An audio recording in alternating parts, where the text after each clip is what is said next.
5, versículos 1 al 16. Como vimos, Naamán, usted seguramente ya lo ha leído muchas veces. ¿Quién era Naamán, mis hermanos?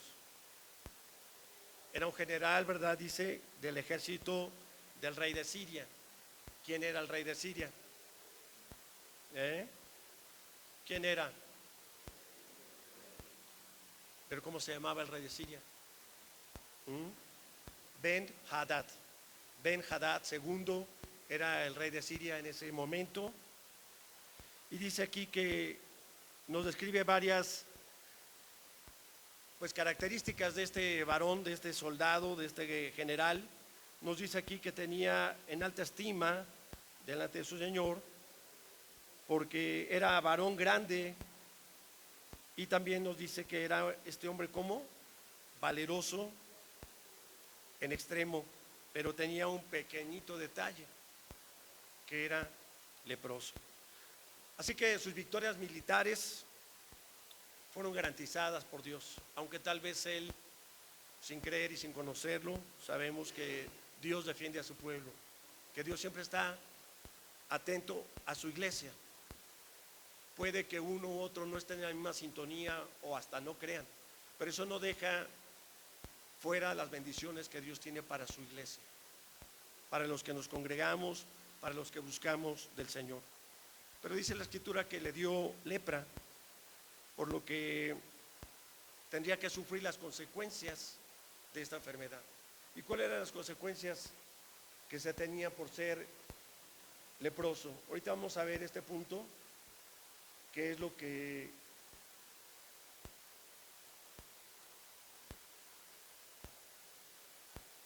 creo que pusieron en otro archivo.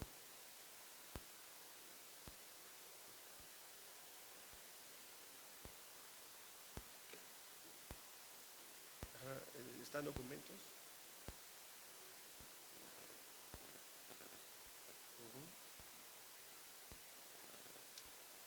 Bueno, estamos viendo que si tiene ahí a la mano su Biblia, habla en el libro de Números 5, versículo 1 al 4. Habló Moisés diciendo: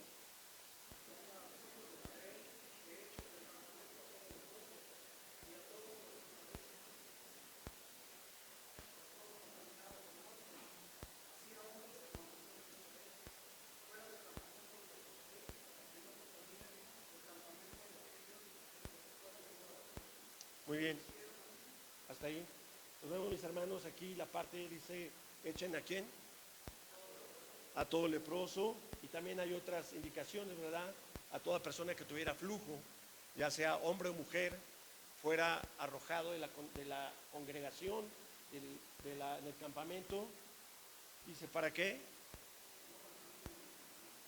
¿Por qué? Mis hermanos, algo muy importante que a veces nos ha olvidado es que Dios habita entre su iglesia, ¿o no? Cuando nosotros congregamos como cuerpo, dice que Cristo es la cabeza. Y cuando inicia el servicio, ¿qué hacemos? ¿Hacemos una oración de qué? De invocación. ¿Para qué? Para que Dios haga presencia en medio de su iglesia. Así que, mis hermanos, algo que se ha perdido en las iglesias, especialmente cristianas, pues es que se nos olvida quién está en medio de nosotros. ¿Se acuerdan que en algún momento les he comentado que el pecado oculto de alguien de nosotros lastima al cuerpo? Tal vez sea algo que nadie sepa más que usted.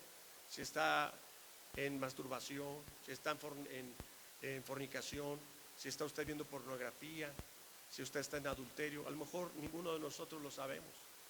¿Pero qué cree? Que Dios sí lo sabe. Y cuando nosotros nos congregamos, ¿qué es lo que sucede con la iglesia? Exactamente. Se contamina el cuerpo. Por eso es muy importante, cuando inicié para antes de dar el mensaje, mencioné 3 cosas importantes: santo, santo, santo. Solo Él es santo, pero dice que también quiere que nosotros seamos santos. Es decir, mi pecado impacta al cuerpo. Tu pecado impacta al cuerpo, contamina a la iglesia. Y es algo de los que, mis hermanos, en las iglesias no se habla. ¿Y qué es lo que sucede? Que con el tiempo las iglesias se contaminan, se pudren, viven llenas de pecado, a veces hasta pecado visible, y nadie dice nada. El Señor quiere que nosotros nos presentemos delante de Él santos. Sabemos que vamos a fallar porque no somos perfectos, pero estamos yendo hacia una perfección cristiana. Eso es lo que Dios quiere. No que nos conformemos, dice, no se conformen a este mundo, sino que dice, renovaos, renuévanse, transfórmense en el conocimiento de Cristo. Así que es muy claro la indicación que Dios da y le dice, ¿saben qué? Sáquenlos de la congregación, sáquenlos. A veces nos duele cuando un hermano, una hermana se va de la iglesia, pero ¿sabe qué? A veces es mejor. Dios se encarga a veces de sacar a las personas que viven en pecado y que Dios sabe que van a hacer daño a la iglesia. Porque no dice que el Espíritu Santo enviará a su iglesia a aquellos que han de ser ¿qué? Salvos. No podemos estar en una iglesia donde todo el mundo está pecando, donde hacemos como que no pasa nada. Tarde o temprano el Señor expulsará de su iglesia a aquellos que no quieran cambiar, aquellos que no quieran arrepentirse. Y lo hemos dicho muchas veces en esta iglesia, no queremos una iglesia grande, no queremos una mega iglesia, queremos una iglesia santa y agradable a Dios. Así que dice que era una persona que tenía una lepra. ¿Qué es una lepra, mis hermanos? Pues es una enfermedad crónica, infecciosa, producida, o se sabe, ¿verdad?, por el bacilo de Hansen. La enfermedad que hoy conocemos como psoriasis, que causa ese emblanquecimiento, deterioro, se empieza a cuartear la piel, se empieza a podrir la piel, empieza a morir la piel. Entonces, en el término hebreo, mire qué interesante, sarha, significa que, por eso es que un leproso, la gente decía, oye, pues ¿qué hiciste? ¿Habrán pecado tú o tus padres para que hayas nacido así? Después Jesús contestó, ¿verdad? Están equivocados, no es por eso, sino ¿para qué? Para que Dios sea glorificado a través de esa enfermedad. No pecaron sus padres ni él. Sencillamente hay una manifestación, como hoy en día muchas personas piensan, ¿verdad?, que los hermanos o los pastores se enferman porque han pecado. Nuestros cuerpos se van deteriorando, vamos envejeciendo, ¿no? Nuestras células van muriendo. Así que va a llegar un momento que hasta el que se sienta más santo se enfermará de algo. Y no por eso diremos, mira el pastor, algo hizo que está ronco, ¿verdad? Pero ya pedí perdón, mis hermanos, ya me arrepentí. Así que vemos que es muy importante que nosotros vayamos comprendiendo cómo era el pensamiento hebraico, cómo era el pensamiento en esos tiempos. Y obviamente ahí sí no había de que nadie conocía todavía a Jesús, así que si estabas enfermo, seguramente tendrías que ser expulsado. Y sabemos que los leprosos tenían que salir de sus comunidades, se iban a las cuevas a esconder, no podían permanecer y tenían ciertos horarios para salir y tenían que salir con una campana encadenada en el pie o en el cuello para que cuando sonara las personas supieran que había un leproso, se estaba acercando a la comunidad y pudieran entonces resguardarse. Miren, en el versículo 2 dice, y de Siria habían salido bandas armadas y habían llevado ¿qué? Cautiva de la tierra de Israel a una muchacha, la cual servía a la mujer de Naam. Así que vemos aquí cómo después Dios utilizó, mis hermanos, el testimonio de esta mujer, que era de la servidumbre de Naam, especialmente de su esposa, ya que pues sabemos que en ese tiempo pues Naam ocupaba un cargo muy importante de uno de los ejércitos más poderosos y pues de alguna manera él no conocía o no confiaba en Dios. Él confiaba en qué, en su fuerza, en la fuerza del ejército, en el poder de las caballerizas, en el poder militar. Así que dice en el versículo 3, esto dijo a su señora: si rogase mi señora al profeta que está en Samaria, él lo sanará de su lepra. Sabemos que el profeta que estaba allí era Eliseo, pero Eliseo normalmente vivía en el monte Carmelo, pero Dios tenía un propósito por el cual también estaba viviendo en ese momento allí en la capital, en Samaria. Así que de versículo 4 y 5 dice: entrando Naamán a su señor, le relató diciendo: así y así ha dicho una muchacha que está en la tierra de Israel. Y le dijo el rey de Siria: anda, ve, y yo enviaré cartas al rey de Israel. Salió pues él, llevando consigo 10 talentos de plata y 6,000 piezas de oro y 10 mudas de vestidos. Dice aquí la palabra importante: enviaré cartas al rey de Israel. ¿Quién? Pues el rey de los amorreos o el arameo era el que le iba a mandar las cartas al rey de Israel para que el general pudiera presentarse y pudiera pedir ese favor de que lo sanaran. Era una acción muy usual. Recordará en el caso de Nehemías, cuando fue en el camino para la construcción del templo, llevaba cartas. Era muy común darle una carta a una persona, una carta de recomendación o con instrucciones del rey. ¿Y qué llevaba Naamán también? Llevaba regalos, y los regalos se calculaban de acuerdo a la medida de su riqueza. Si era una persona con pocos recursos, pues llevaba ciertos animales y poca dinero. Aquí nos dice que llevaba muchas monedas, ¿no? 10 talentos de plata y 6,000 piezas de oro, imagínense, pues era un dineral. Así que de alguna manera demostraba su jerarquía. Él llevaba ese dinero pues con la idea de pagar si lo sanaban, o inclusive decir: ¿cuánto me cobras si me sanas? Pero no sabía lo que le esperaba a Naamán a través de esta circunstancia de enfermedad. En el versículo 6 y 7 dice: tomó también cartas para el rey de Israel que decían así: cuando lleguen a ti estas cartas, sabe por ellas que yo envío a ti mi siervo Naamán para que lo sanes de su lepra. Y luego el rey de Israel leyó las cartas. ¿Qué hizo? Rasgó sus vestidos y dijo: yo soy Dios que mate y dé vida para que éste envíe a mí a que sane a este hombre de su lepra. Considera ahora y ve cómo busca ocasión contra mí. Así que estas cartas que habían sido enviadas para Naamán, aunque eran comunes en el Antiguo Oriente, el rey de Israel sintió que de alguna manera se estaba burlando de él, pero por otro lado tenía una sospecha de poderlos invadir. Ya leímos en el versículo 2 que de Siria habían salido ¿qué?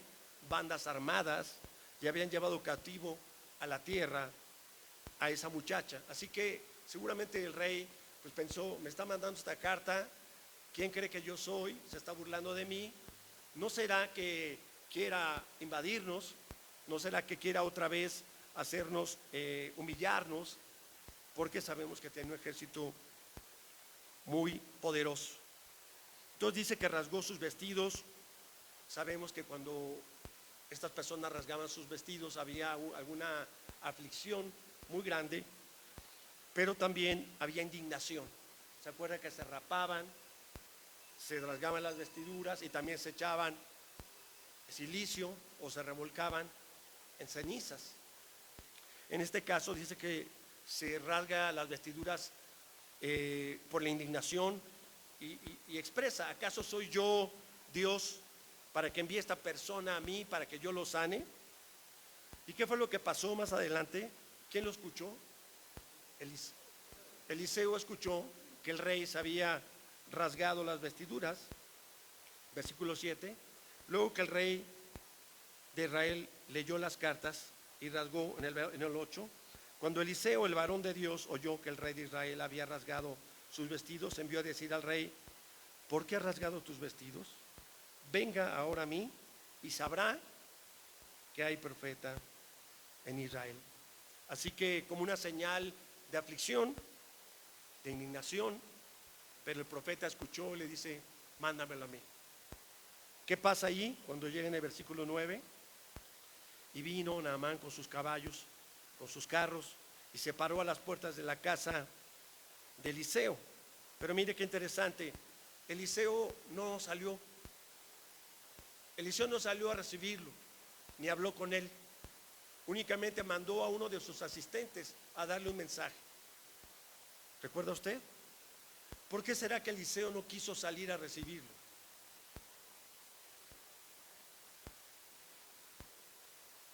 No necesariamente, sencillamente es que quien venía a buscarlo era un inmundo, era una persona contaminada de lepra. Así que Eliseo no lo iba a recibir. ¿Por qué, mis hermanos?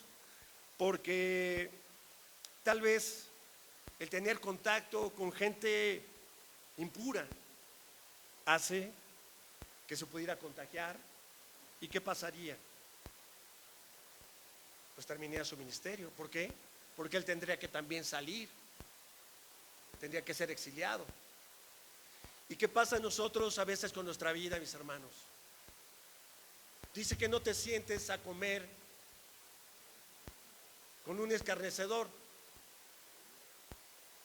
que no te sientes ni siquiera a comer. ¿Y cuántas veces nos hemos sentado en la silla con personas que están tomando, con personas que sabemos que son fornicarios, con personas que sabemos que están en pecado, y nosotros participamos con ellos?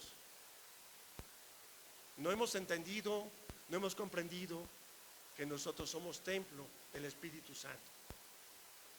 Que nuestra vida, si queremos que esté en santidad, tenemos también nosotros que evitar contagiarnos. Porque honestamente, ¿qué pasa cuando usted va a una comida? ¿Tendrá algún pecado ir a una comida de los 15 años de tu sobrina? ¿Alguna boda de algún familiar? ¿Alguna reunión familiar? No, ¿verdad? El problema es cuando tú sabes que ahí está el compadrito que te está duro y duro. Échate una. Ven una nomás. ¿O qué? Te pegan allá en tu iglesia. O sí, cristianito, aleluya, y te empiezan a provocar. Eso es un escarnecedor, mi hermano. Y a veces lo tomamos y dicen: bueno, que sea una, para que los compadres no digan nada, ¿no? Y estás participando con la gente que te está avergonzando, porque los demás dicen: no, que la hermana era cristiana, no, que el pastor era muy cristiano, no, que tal. Esas personas lo que buscan es avergonzarte. Tú puedes ir a un lugar y ser luz. Dice que somos la luz del mundo, sal de la tierra. Entonces, donde tú vas, tu conducta tiene que ser diferente. Y si no puedes conducirte, y si la presión de la fiesta es tal, ¿qué es lo que tendrás que hacer? ¿Participar? Pues decirles: muy buenas noches, muchas gracias, ya estuve un ratito, Dios les bendiga, y vámonos. Eso es lo que pasó con Eliseo. Él no quiso salir, porque vea una expresión que hace más adelante, la vamos a ver. Y dice en el versículo 10: entonces Eliseo le envió mensajero diciendo: ve y lávate 7 veces en el Jordán, y tu carne se te restaurará y serás limpio. Las instrucciones de Eliseo fueron muy claras: de lavarse. En otras versiones dice de sumergirse. Aquí no dice sumergirse, dice lavarse 7 veces en el Jordán. ¿Y qué pasaría con Naamán? Pero ¿qué pasó con Naamán? Naamán, mis hermanos, se parece a muchos de nosotros. Naamán necesitaba una lección de humillación, una lección para aprender a poner la confianza solamente en el Dios verdadero. ¿Por qué? Dice en el versículo 11 y 12: y Naamán se fue como enojado, diciendo: aquí yo decía para mí, saldrá él luego, y estando en pie invocará el nombre de Jehová su Dios, alzará su mano y tocará el lugar y sanará la lepra. Habana y Farfar, ríos de Damasco, ¿no son mejores que todas las aguas de Israel? Si me lavara en ellos, ¿no seré también limpio? Y se volvió y se fue como. Mira, hermano, quiero que pongan mucha atención a lo que le voy a decir. Nan esperaba, como muchas personas, el milagro. Nan esperaba, como muchas personas, el milagro. Sin esforzarse. Pastor, ¿puede orar por mí? Sí, hermana. Entonces, cuando uno termina de orar, quieren que su lepra y su situación, su matrimonio y su vida en ese momento sea transformado. O eso es lo que nos han vendido algunas denominaciones. No es el poder del pastor, lo he repetido hasta el cansancio. Es la presencia del Espíritu Santo morando en su iglesia, manifestándose con poder en la vida de una persona que cree, obedece y está sometida a Dios.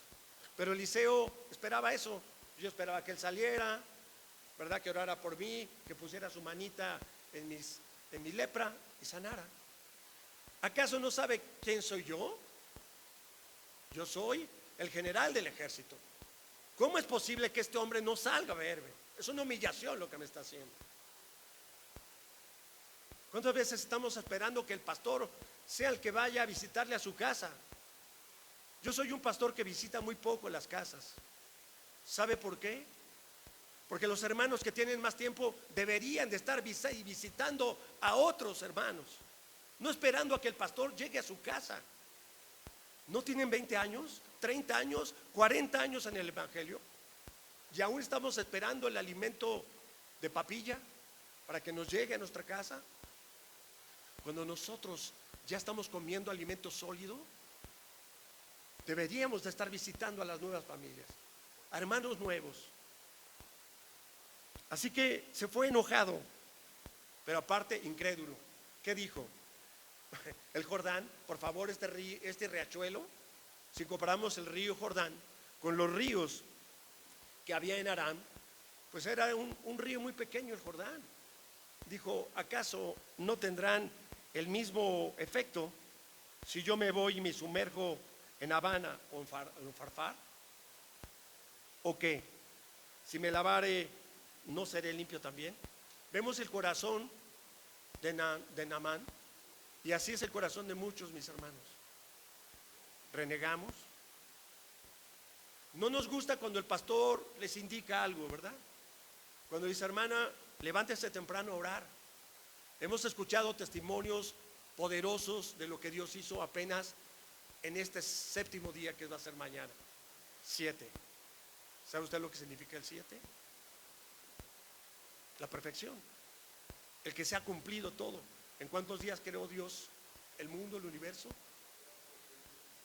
Y usted va a encontrar en la Biblia muchas veces el 7, así como el 40 y otros números, ¿verdad? Pero qué importante es cuando nosotros no comprendemos lo que les estamos indicando al pueblo. Y algunos los toman como a broma, o algunos los toman a la ligera, cuando realmente usted toma un reto y dice, sí quiero entrar al reto, y yo les he dicho, tienen que hacer esto, esto y esto. ¿Y qué pasa? No se levantan, no oran, no contestan los textos. Pastor, perdón, me quedé dormida, me lo manda a las 8 o 9 de la noche. Qué bueno que lo conteste.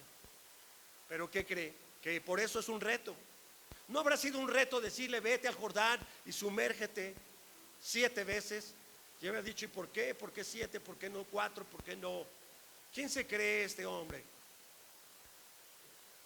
A veces, mis hermanos, no tomamos en serio las cosas cuando les compartimos algo. Y piensan que es como una actividad religiosa. Es decir, vamos a juntarnos a orar. Muchos me dicen, yo me levanto a las 3 de la mañana. Gloria a Dios. Pues yo la espero a las 5, 5 y media o a las 6. ¿Para qué? Porque se me ocurrió.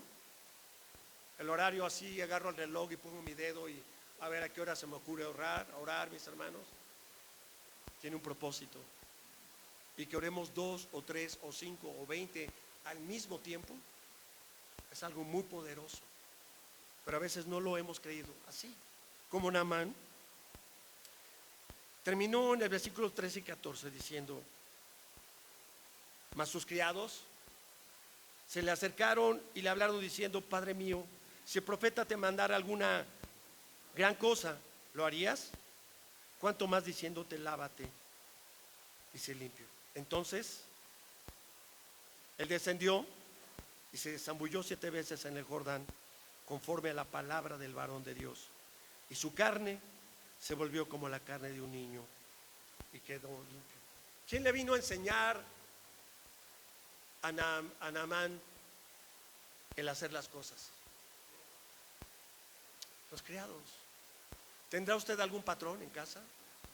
¿Tendrá usted alguna autoridad encima de usted que a veces está necia o necio, que no quiere escuchar de la palabra cuando le dice: acércate a Dios, busca de Dios, clama a Dios? Los criados no se quedaron callados. Primero la muchacha dijo: allá hay un profeta en Israel, hay un profeta que te puede sanar, que te puede sacar adelante. Obviamente, mis hermanos, no estaba Jesucristo aún. Tiempo de profetas. Él, sin creer, incrédulo y haciéndole caso a esta muchacha, decide ir a verlo. Pero vemos cómo estaba el corazón de Naamán, y aquí vemos cómo sus criadas hicieron conforme a la palabra que el profeta le dio, aún sin creer. ¿Cuántas personas han recibido cosas sin creer, mis hermanos? Dios, cuando no conocíamos tal cual es Dios, ahora su Hijo Jesucristo, Dios te bendijo de muchas maneras, aún sin haberlo conocido. Así que le dijeron: oye, pues si te pidieran una cosa grande, ¿la harías? Oye, si tú te quieres sanar, ¿qué harías? ¿Qué no harías? ¿Qué no gastarías? Cuando tu familiar está muriendo, cuando ves que está agonizando, cuando ves, vas a un lado, vas a otro y vas a otro y gastas todo lo que sea necesario, ¿o no? Pero si le dices a la persona: dobla tus rodillas, ven a la iglesia, el pastor va a orar por ti, ¿qué te dicen? O sea, yo creo en Dios, yo ya fui, yo ya hice, yo ya fui a los tratamientos, los médicos me dicen. Me viene a la mente la mujer con flujo, hoy conocido como miomas o un cáncer en la matriz. 12 años sufriendo de esa enfermedad, y dice ella que había visto muchísimos médicos y había gastado todo su dinero y su tiempo, y no vio sanidad. Pero la gente cree más en la ciencia. No digo que no sirva, pues él hubiera ido a los mejores médicos, tenía el dinero para buscar el mejor médico de ahí o de algún otro lugar. Sin embargo, aún renegando, ¿qué fue lo que hizo? Obedeció. Yo me lo imagino enojado, renegando, refunfuñando: porque este mugre río, si está tan chiquito, está bien fría el agua, yo no me quiero mojar,